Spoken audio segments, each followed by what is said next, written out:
This is massive for Liverpool Football Club. And in terms of their title race, this could be the decider.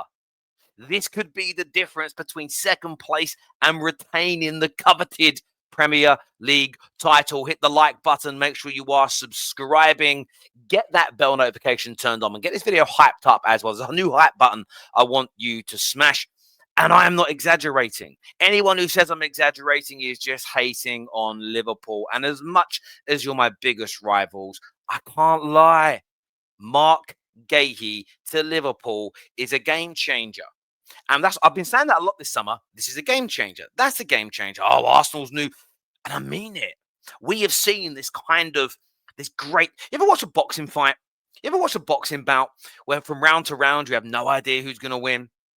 Wow, that was a good punch. Nearly knocks him out. What a great round. What a return. You see these these fights that ebb and flow. That is what this summer transfer window has been like for me. 1 minute I'm watching this and I'm thinking, I'm moving to get more central. It's annoying me. There we go. 1 minute I think, Liverpool here. They've got Wirtz and they've got Frimpong and they've got Kirkes. And then Arsenal go and get themselves Zubamendi and they get themselves Madueke. They get Norgard. They get Eze. They get, why can't I remember his name? Gyökeres. And you think, wow, what a response from Arsenal.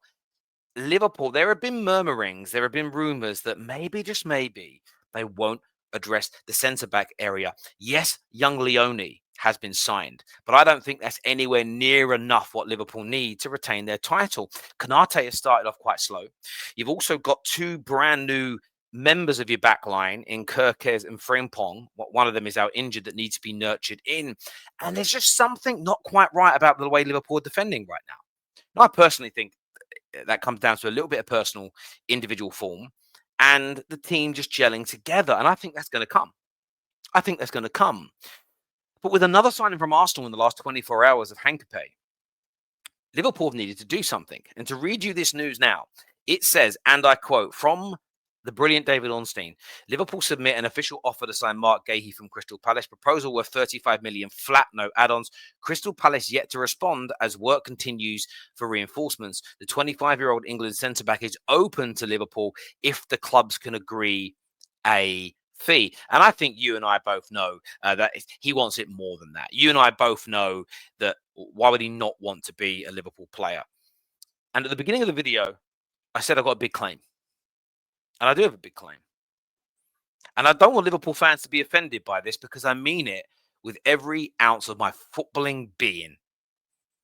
Marc Guehi's every bit as good as Konate. Marc Guehi will make an instant impact and will make Liverpool Football Club a better team when he's in it. Or at the very least, a completely consistent team, but of the highest level. Marc Guehi is one of these individuals, like a lot of Crystal Palace players, who was very, very good. So Elise was a standout example of a player that was very good, but needed to go to a Bayern Munich to really show you what he could do with better left backs, right backs behind him, better central midfielders, better attackers to link up and pass the ball to. Equally, you're going to see that with Eze. When Eze goes to Arsenal, when Eze is playing for them, you're just going to see a different level in this player being surrounded by more quality. Now, with Marc Guehi, we already have seen this tried and tested. I believe the England team, by and large, is more talented than the Crystal Palace team. You may disagree, but I don't. I think not even pound for pound. I'm talking literal positions. England are better in most areas. And when Marc Guehi went to the Euros in 2024, I was there in Germany. I watched him play. This man was top class. And I don't think it's going to take long until you see him in a Liverpool shirt and people start making the world-class claim. Now, some will disband it and move it on and say he can't be world-class, he isn't X, he isn't Y, he isn't Z. And that's fair enough. End of the day, opinions are opinions. But for me, this is a player of top-class ability and world-class potential. But you need sometimes to go to these bigger clubs to be able to prove it. You've got to play in the Champions League as an example. And there is a pressure. I think there's an element of being world-class that comes with the pressure that you need to be able to stand up when you're wearing one of the biggest and heaviest shirts in the world, a Liverpool, a Real Madrid, a Man United, a Bayern Munich. And Guehi's going to get that chance and opportunity, but there's something about him, the way he kind of stands up and speaks his mind, the way he presents himself that tells me that he is about that life. And I really do think that he is. Now, in my personal view and opinion, I think £35 million also a steal. Yes, he's got a year left of his contract, and you could wait a year and get him for free, but it isn't really free. You've got to. This is why I don't do the net spend thing, because you're probably going to end up paying him a massive signing on fee and his agent a massive fee, and then you're probably going to pay extra wages. And when you equal that out over the course of a 4 or 5 year period, you're probably only better off getting him on a free by about £10 million. But you'd pay £10 million to have Guehi a year earlier.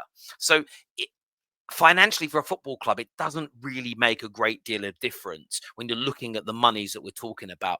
And Marc Guehi's a game changer. Marc Guehi could be, along with Alexander Isak, that is expected to come soon, he could be the very difference maker. He could be the very small piece in the sum of its totality that gets you over the line, that just gives you that extra oomph, that extra cover.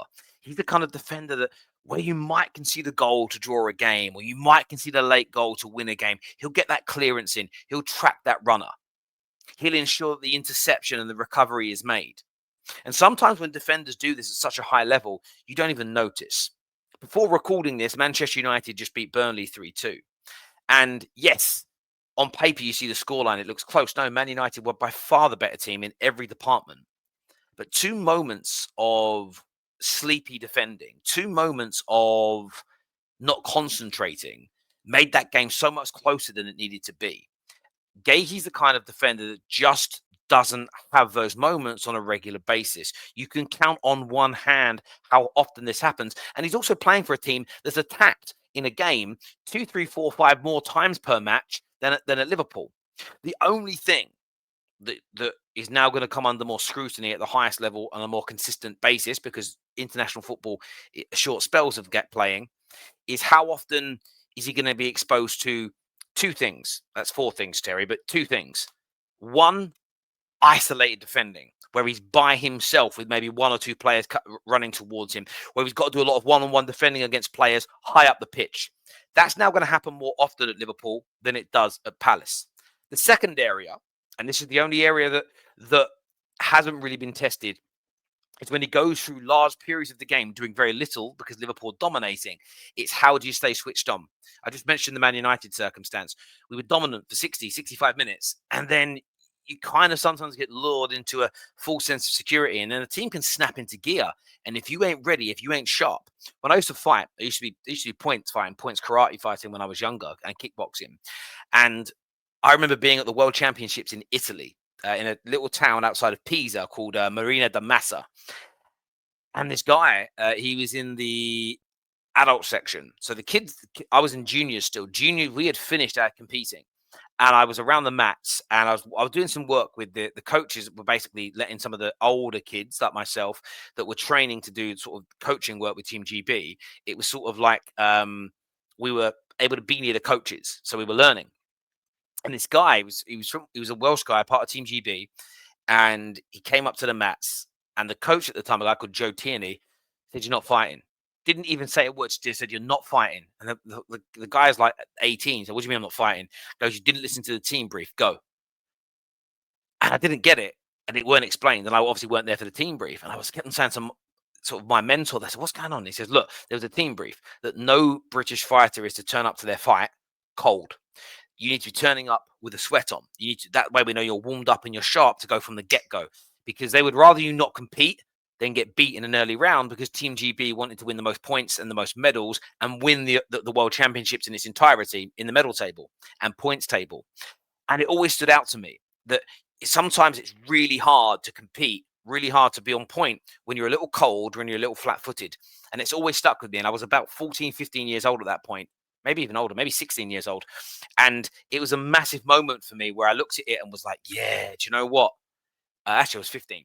That's where I was like, yeah, do you know what? I get it. And that's where Guehi is going to be tested. In those moments where he's been cold for 20 minutes, 30 minutes, can he switch on? Is he going to be ready? My personal opinion is yes, but we have to have those conversations. Look, I want your views. I want your opinions now in the comment section below. Until next time, people, take care. Goodbye. God bless. And we'll see you all again soon. Peace.